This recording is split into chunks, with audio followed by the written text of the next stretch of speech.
오늘 본문은 우상의 헛됨, 우상의 무의미에 대해서 말씀하시는 하나님의 모습을 볼 수가 있습니다.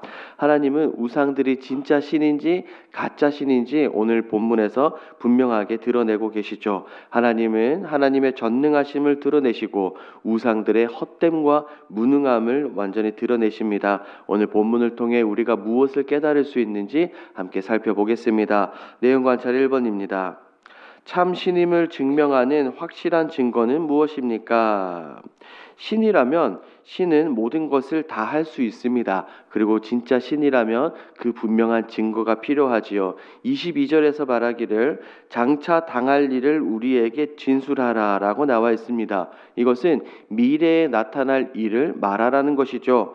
더불어 이전에 어떤 일이 있었는지도 말하라고 합니다. 즉 과거와 미래를 모두 말하라는 겁니다. 하지만 24절 말씀을 보니 어떻습니까? 이런 우상들은 과거와 미래에 대해서 아무런 말도 하지 못합니다. 아무것도 제시하지 못해요. 우상들의 거짓과 그들의 무능함이 그대로 드러납니다. 이것은 바로 진짜 살아있다는 증거로 우리 하나님께서 말씀하십니다. 하나님께서는 우상들에게 선전포고를 하신 거예요. 그리고 하나님은 우상들의 입을 막아버리는 그 증거를 말씀해 주시는데 그것이 바로 내용 관찰 2번입니다. 보겠습니다. 하나님께서 참신으로 확실하게 해두신 장래일은 무엇입니까? 앞서 살펴본 것처럼 진짜 신은 과거와 현재와 미래의 일을 모두 다 분명하게 알고 있어야 합니다. 우리 하나님은 진짜 살아계시며 이런 전지하시다, 모든 것을 알고 계신다라는 것을 이 본문에서 분명하게 드러내 보이십니다.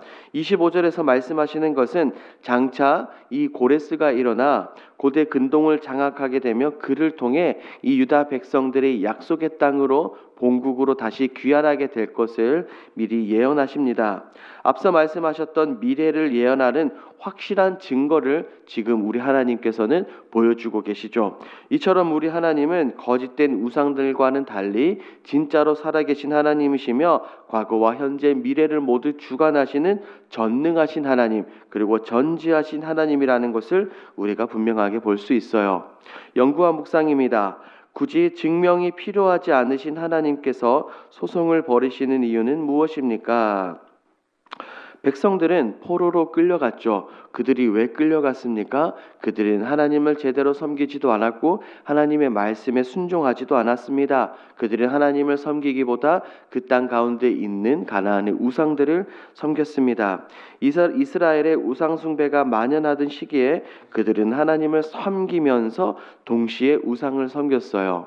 이 백성들이 이 바벨론의 포로로 끌려갔다는 것은 곧 그 고대 근동관의 신관에 의해서 살펴볼 수 있습니다. 그것은 이스라엘 백성들이 믿는 하나님이 바벨론의 신에게 패배했다는 것입니다. 즉 하나님께서 무능하시고 하나님이 힘이 없으시기 때문에 이 이스라엘 백성들이 바벨론의 포로로 끌려갔다는 거죠. 하지만 선지자는 분명하게 말합니다. 우리 하나님은 살아계시며 백성들을 다시 회복시켜 주실 것을 분명하게 말해요.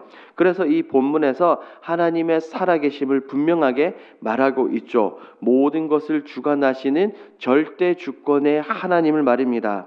백성들이 끌려온 것도 하나님이 계획하신 일이고 시간이 차서 장차 고레스를 일으켜 본국으로 귀환시키는 것도 하나님이라는 것을 분명하게 선포합니다. 우상의 헛됨을 드러내며 하나님의 살아계심을 온 세상에 만천하에 드러내고 있습니다.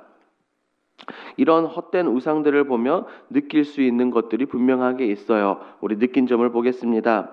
헛되고 허무한 우상에서 미래를 걸면 답이 없는 인생을 살게 되는 것을 보며 무엇을 느낍니까? 오늘날 세상의 많은 사람들은 하나님의 살아계심을 믿지 못합니다. 그 중에 그리스도인들도 많이 포함이 되어 있어요. 우스갯소리라고 저는 믿지만 우당과 점집에 크리스찬들이 그렇게 너무나도 많이 간다고 합니다. 이런 우상들은 결코 미래를 알 수 없어요. 미래는 우리 전지하신 하나님만이 알고 계십니다. 얼마만큼의 돈, 수천억을 들이거나 온갖 정성을 다해 우상에게 빌고 절한다고 해서 우상이 결코 그것을 알려줄 수는 없습니다. 그런 모습들을 보면 너무나도 안타까워요. 지금 본문에서 말하고 있는 것처럼 거짓된 우상들, 이것들은 아무것도 할 수 없습니다. 이들은 과거도 미래도 사람들에게 복을 내리거나 재난을 내리지 못합니다. 우상들은 누가 만들었습니까? 사람들이 직접 손으로 만들었습니다.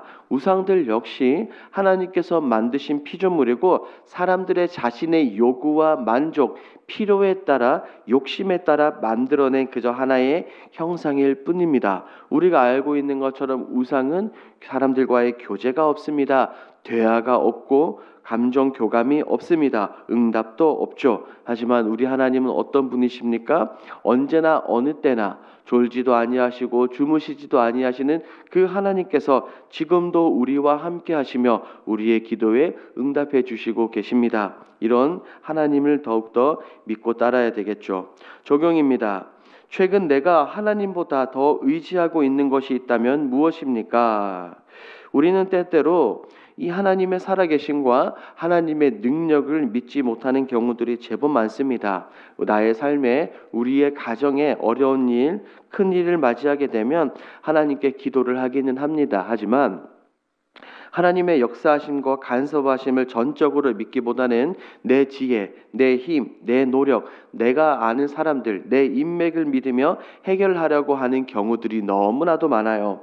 우리들의 삶을 한번 돌아보십시오. 하나님께 전적으로 100% 모든 것을 맡기고 의지하기보다 내가 스스로 어떻게든 알아서 해결해 보려고 노력한 경우들이 훨씬 더 많습니다. 혹은 지금도 요즘에 벌어지고 있는 우리의 삶의 현장 가운데서도 이런 일들이 있지는 않습니까? 그렇다면 그것은 곧 내가 우상이 되는 것이고 내 힘, 내 지인, 내 인맥이 우상이 될 수도 있습니다. 왜냐하면 그런 것을 우리가 전적으로 의지하기 때문이죠. 하나님보다 더 사랑하고 하나님보다 더 의지하고 하나님보다 더 신뢰하는 것이 우상임을 우리는 반드시 기억해야 합니다. 본문에서 말하고 있는 이 모든 것을 알고 계시고 우리의 삶을 인도하시는 하나님을 더욱더 신뢰하며 나아가야 합니다. 그래서 우리는 이 땅을 살아가는 가운데 날마다 우리의 삶 속에서 하루하루 끊임없는 결단이 필요합니다. 결단입니다. 나도 모르게 쫓고 있던 우상을 제거하기 위해 무엇을 결단하겠습니까? 먼저는 내려놓고 붙들어야 합니다. 먼저는 내려놓아야 합니다. 하나님보다 더 의지했던 것을 오늘 이 시간 말씀을 붙들고 기도하는 가운데 내려놓아야 합니다. 내가 내려놓을 때 하나님은 역사하시는 줄 믿습니다. 그리고 내가 붙들어야 합니다. 내가 의지했던 것들 다 내려놓고 전능하신 하나님, 능력의 하나님, 살아계신 하나님만 붙드시고 하나님만 바라보십시오.